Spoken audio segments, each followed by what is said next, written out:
Hey everybody, I'm Melissa. Welcome back to another episode of This or That DIY.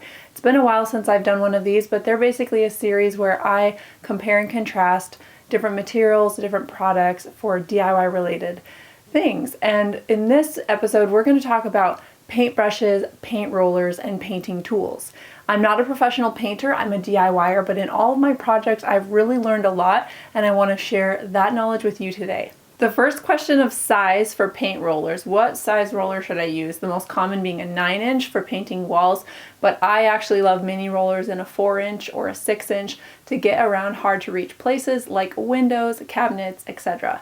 I have been known to paint a whole room with a 4-inch roller and I could not live without this thing. You can tell a 4-inch roller is my most used size by how absolutely paint soaked and disgusting my handle is. If you have access to an 18-inch roller, those make painting large areas a breeze so fast. So really what it comes down to is the smaller the area, the more detailed the area, the smaller the roller, and then the more large, expansive walls you have or ceilings, you would want to use the bigger roller. All right, now let's talk about a foam style roller versus a polyester fabric style roller.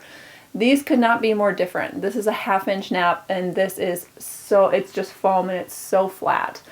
This is for super smooth applications. If you want your finish to be super smooth, you're going with a foam.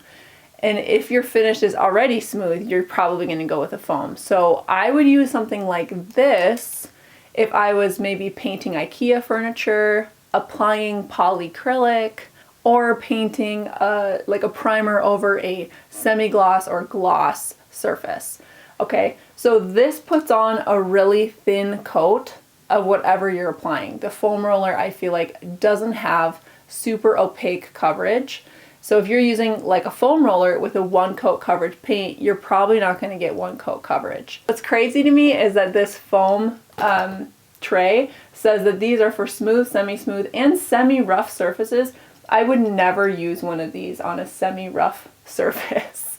But a major benefit to a foam roller is that you can get a lint-free finish. There's no fabric to come apart. So if you're comparing like this to maybe a cheapy type of fabric roller, like this one's going to feel like better quality unless you go with a higher quality fabric roller. Moving on to nap size of the 4-inch rollers. Okay, so I have a 1/4-inch nap, a 3/8-inch nap, and this one's a 1/2-inch nap.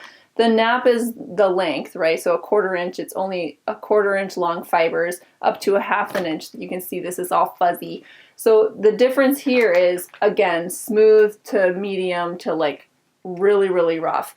The rougher the thing you're painting, the more nap you need. So a 1/2-inch nap is made for heavily textured walls, closets, like a popcorn ceiling. Maybe if you're painting like a rough type of plywood, maybe for exterior purposes or something, you want this really heavy duty nap. Now these, if you're not painting a rough surface, are very susceptible to drips and runs, so you don't want to use a 1/2-inch nap if you're painting a smooth wall. In my opinion, fabric rollers almost always hold more paint than these foam rollers, so I barely ever use these. I mostly use fabric. If I'm doing a really smooth surface, I would grab a 1/4-inch fabric roller.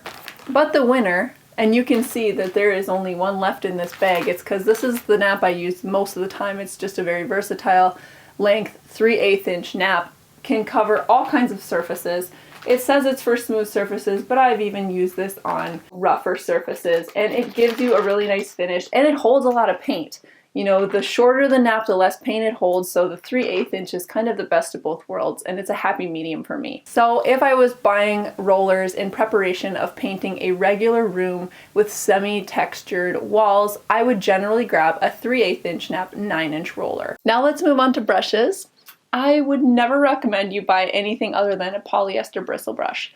They hold lots of paint without the risk of dripping, and they're very smooth, and they give you a really nice opaque finish. Like they apply the paint evenly and it's opaque. In certain circumstances, you might buy and use a chippy brush. And chippy brushes are for very specific circumstances. In my opinion, they're really only for when you are painting something super detailed, because these hold a small amount of paint and have really fine bristles that allow you to get into ornate like carvings on wood or maybe like stair spindles, usually anything ornate, I would apply paint or stain or whatever with a sprayer.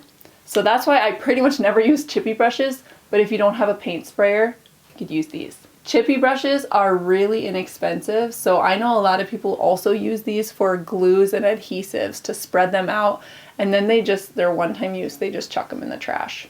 The other brush I want to talk about are these like foam block brushes, okay? And I hardly ever use these, but the most common use for these would be to apply thin finishes without any brush strokes, okay? They don't have bristles, so there's no risk of applying with a brush stroke. It's commonly used for stain, water and oil-based stains. Again, but they're very cheap, so if you're using an oil-based stain, sometimes you would apply with this and then just chuck it. But especially with like the wider one, the goal here is to run it across your surface and not have any brush marks. So people use these to apply stains, even poly layers, and it gives you a really smooth finish. It's a similar concept to the foam roller, but it's brush form. I also had a friend who told me that they find it the easiest to paint straight lines with these foam ones because they have a perfect straight edge and there's no bristles to slightly move on you. So they don't necessarily use these to cut in, but they would use these for like if you were painting a checkerboard design or something that had a bunch of straight lines without having to use tons and tons of tape. I started to get into size and shape a little bit there with the foam brushes, so let's kind of talk about that in regards to brushes. So with a huge brush like this is like a 3-inch wide brush. This is used for, again, heavily textured things or really large spaces. The opposite is true of a little brush. You can even get like a 1-inch wide brush, polyester bristle brush, and it's perfect for those really small areas where you want to get your brush into maybe like the edge of a doorway that goes to a corner and you just have a 1-inch strip to paint. This is perfect for that. And my favorite is the angled brush. Angled brushes are the ones I generally grab because they're the easiest to cut in with. If you have an angle and you load your paint, keep it free on one side, you're going down the edge of a doorway, a door jamb or whatever, and you're cutting in. That angle is going to allow you to have a more comfortable ergonomic angle with your brush versus having it straight on, which you would ideally do with a brush that was straight across. I also have this brush. Check this out. This is a very expensive brush from a high-end furniture paint brand. And this brush is round with densely packed bristles. It holds an immense amount of paint. In order to push around and apply a thicker paint, like a 1-coat coverage or an all-in-one paint, you need a densely bristled brush, so it's strong enough. We covered so much in this video, and I hope it was helpful for you. Be sure to save this for your future reference, share it with a friend you know who is undergoing a painting job, and as always, thank you for watching Welcome to the Woods. I hope you'll consider subscribing to my channel. I publish all kinds of cool projects and information on DIY home improvement.